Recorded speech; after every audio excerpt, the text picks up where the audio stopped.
Tuhan bersamamu.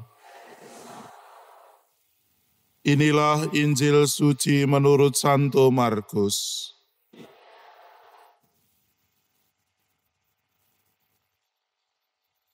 Pada suatu hari Sabat, Yesus berjalan di ladang gandum, dan sementara berjalan murid-muridnya memetik bulir gandum.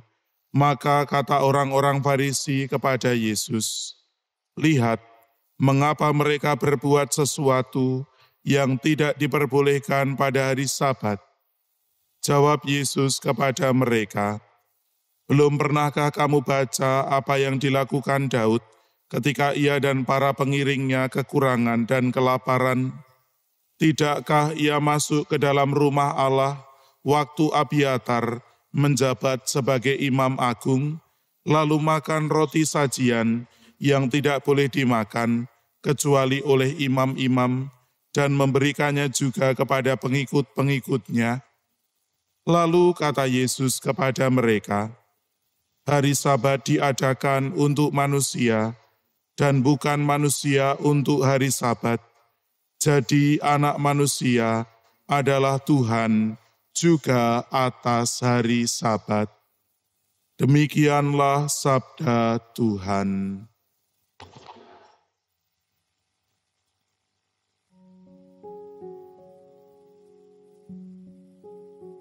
Saudara-saudariku yang terkasih, ada satu kisah yang diceritakan oleh Antoni de Mello. Ceritanya adalah tentang seorang biku, pemimpin biku di suatu biara, di suatu pertapaan.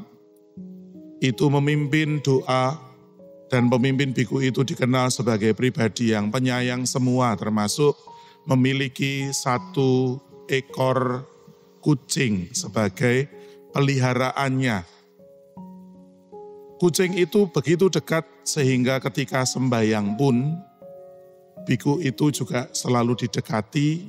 Biku itu pada akhirnya juga merasa agak risih dan terganggu pada saat sembahyangnya. Maka ia putuskan ketika sembahyang maka kucingnya ini akan diikat di belakang tempat doa, di belakang tempat sembahyang. Bertahun-tahun berlalu, kemudian biku itu meninggal pada akhirnya. Selalu berlangsung seperti itu, kalau mau berdoa, sembahyang, kemudian kucingnya itu diikat di belakang. Oleh pengikut-pengikutnya, bahkan setelah biku itu meninggal dan diganti, kemudian berlanjut, ada yang menggantikan untuk mengikat kucing itu di belakang. Sampai pada akhirnya berganti biku, sekaligus juga kucing itu pun meninggal. Maka karena kucing itu meninggal, pada akhirnya dicarilah kucing pengganti yang setiap kali sembahyang itu harus diikat di belakang tempat sembahyang.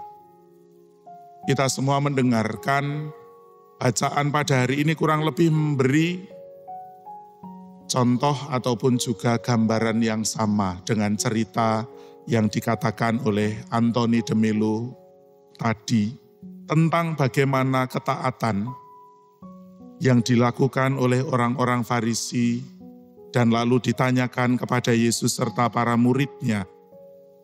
Gambaran bahwa sejak dari zaman dulu itu dilangsungkan tanpa mengetahui esensi atau tanpa mengetahui maksud dari dilakukannya hukum atau aturan tersebut.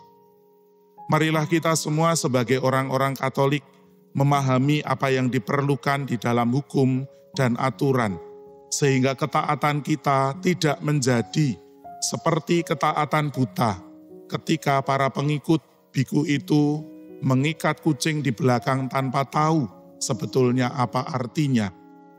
Marilah kita lebih mengutamakan dan lebih mengedepankan sikap welas asih, belas kasih kepada sesama kita yang membutuhkan lebih daripada aturan dan hukum. Mari kita hening sejenak.